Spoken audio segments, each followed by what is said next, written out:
The Rays said farewell to the captain by showering him with gifts, including giving Derek Jeter $16,000 for his Turn 2 foundation and a pinstripe kayak.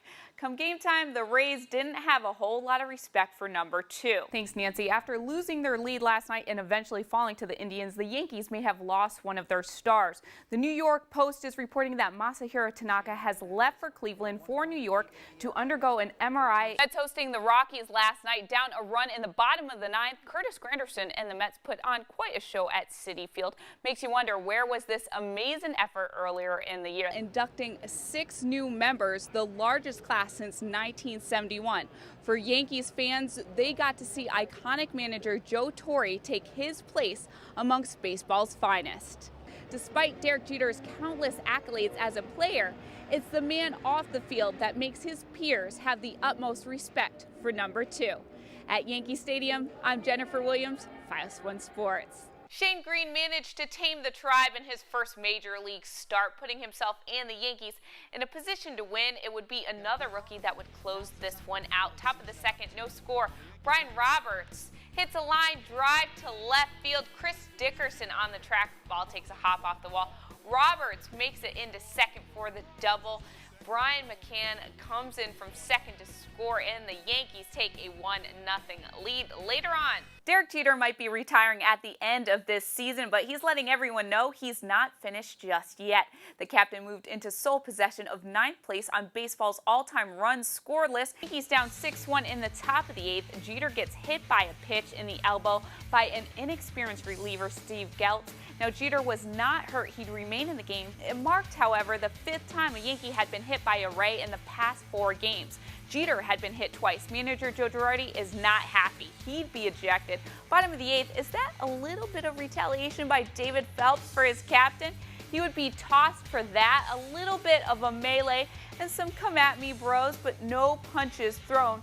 After a 6-1 loss that saw 3 Yankees ejected and the benches clear, Girardi accused the Rays of pitching inside recklessly. During Wednesday night's 3-2 win over the Rays, Yankees right-hander Brandon McCarthy threw an immaculate inning. You heard me right, that's 3 strikeouts on 9 total pitches. McCarthy struck out Will Myers, Nick Franklin, and Matt Joyce in the 7th inning. Here's a look at that final strikeout. McCarthy had just the 5th immaculate inning in the Yankees franchise history. Matt Harvey has now joined the ranks of Mets greats Tom Seaver and Doc Gooden as he will be the starting pitcher for the 2013 All-Star Game at Citi Field. If Jacob deGrom wasn't a favorite for the National League Rookie of the Year, he certainly made his case last night.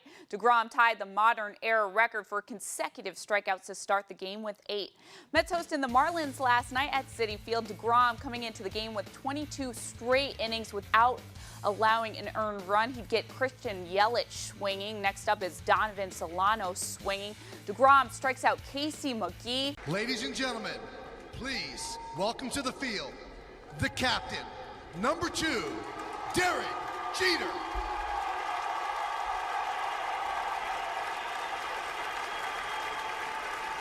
Derek Jeter has donned the pinstripes for the last 20 years and has led the Yankees to 5 World Series championships. On Sunday, New York said a bittersweet farewell to the captain at Yankee Stadium.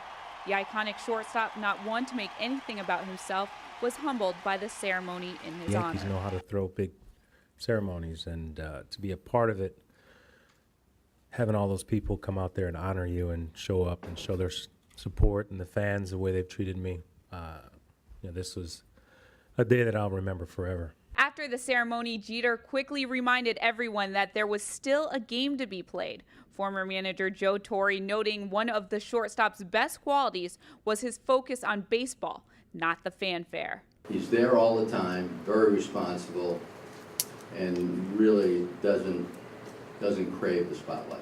And he's really a manager's dream in that regard. Members of the Core Four were also in attendance to pay homage to their former teammate. For me, he's number 1.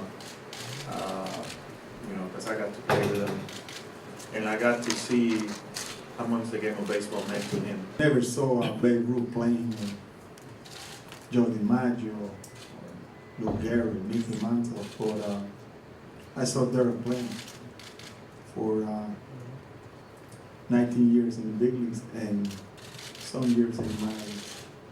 And all I saw was determination and desire to be the best. From being named Rookie of the Year to amassing the most hits in franchise history, and we can't forget being named to the American League All-Star roster 14 times, despite Derek Jeter's countless accolades as a player, it's the man off the field that makes his peers have the utmost respect for number 2. At Yankee Stadium, I'm Jennifer Williams, Files One Sports.